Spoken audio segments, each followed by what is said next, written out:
Hello! The next couple of months, we are going to be doing some stories that were inspired by random writing prompts. What comes out is weird and wonderful and, of course, a little bit spooky. I hope you enjoy. The news theme woke Chloe first. She blinked a few times and looked at the clock on the wall. It was well past 11. How long had she been asleep? She leaned forward to put her footrest on her recliner down, and the blanket slipped off her lap. It was chilly in the house. Really chilly. She turned off the television, and in the new quiet, she thought she heard something scurrying around. Maybe in a wall? She wasn't sure. Oh, she was gonna be pissed if she had mice again. She paid that exterminator enough to get rid of every mouse in the county. They better not be back already. Chloe stretched and felt her back pop and her knees creak. She must have been asleep for a while to be this stiff. She shuffled across the worn brown carpet to the hall and checked the thermostat.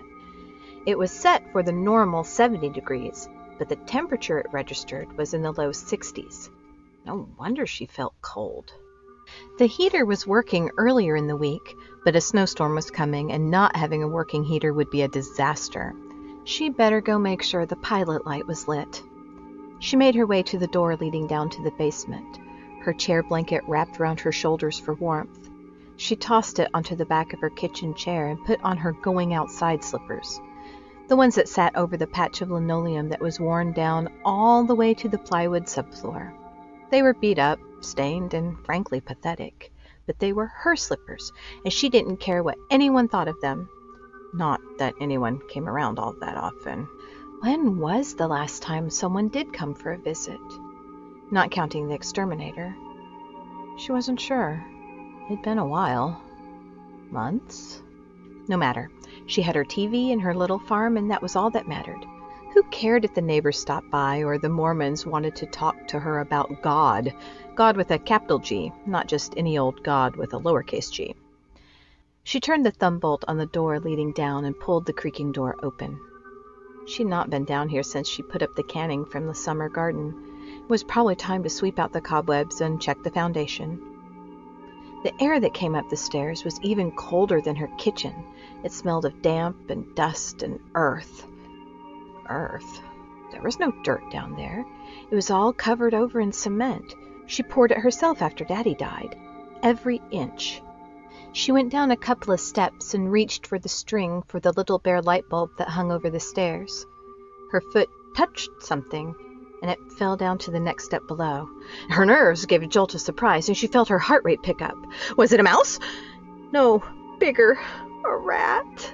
Oh, if there were rats down here, it was going to be a long winter. The chain gave a rattle, and the light bulb blinked on with a soft plink sound. The warm yellow light made her blink owlishly for a moment, but she made out what she had stepped on and laughed at herself for being startled. It was just a slipper. She bent to pick it up and froze as her own feet came into view. She was wearing her slippers. Whose slipper was on the stairs? This was clearly a man's house shoe. The weak light from the single bulb did little to illuminate the basement itself. It really only made it look even darker by contrast. The scrabbling sound came again. It was out there, in the dark. Whatever it was. Chloe's heart sped uncomfortably. It smelled of earth, the men's slipper, something digging where the body of that sorry old bastard lay. With a gasp and a small squeak, Chloe leapt to her feet and dashed back up the stairs. She stumbled in her panic, and she imagined the rotten, grasping hand of her dead father reaching for her from between the stairs. She reached the top and slammed the door shut behind her, throwing the lock before leaning back against it. The house was still cold, but she felt sweat running down her back. She would call the handyman tomorrow, send him down there to relight the pilot. For tonight, she had plenty of blankets to keep her warm. The stars were lovely tonight. Of course, they were always lovely as far as Dan was concerned. It was his job and his passion to look at them. Tonight, he was focusing on his favorite binary system. He had a grant to take measurements and determine if there was a possibility of life on any of the planets of the system. Dan leaned back in his chair and stretched. These wee hours in the morning were his favorite. Quiet, calm, no interruptions. Around him, computers hummed and recorded measurements and data. The strip of sky he could see through the observatory dome was perfect in its cold beauty. Tiny pricks of light, each a potential home for life. A home for someone just like him, looking into their sky and thinking the same thoughts. Some people thought his job was boring, but he loved it. Even the countless hours in the dark quiet of the observatory. He was perfectly alone, the only soul awake in this starry field. It made his heart happy. It made him the keeper of secrets and dreams. "Excuse me," a warm tenor voice said behind him. Dan almost fell out of his chair in surprise.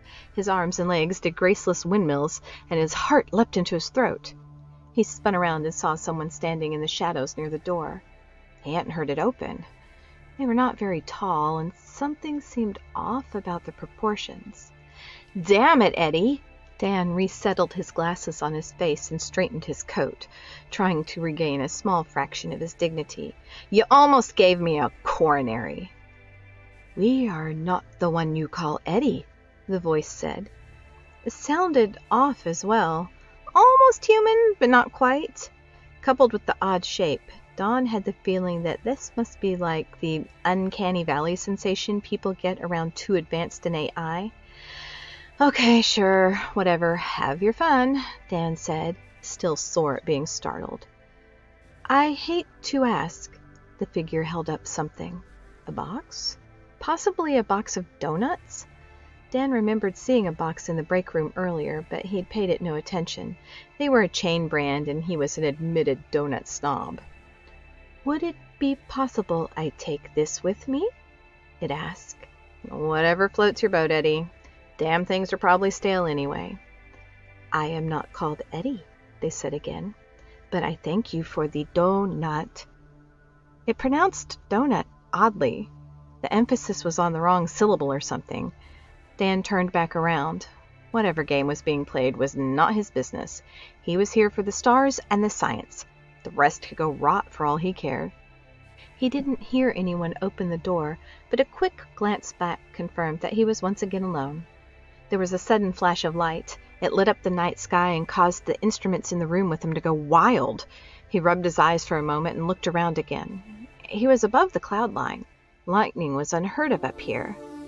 But that was the only explanation, because he was not going to admit to giving away donuts to a space alien.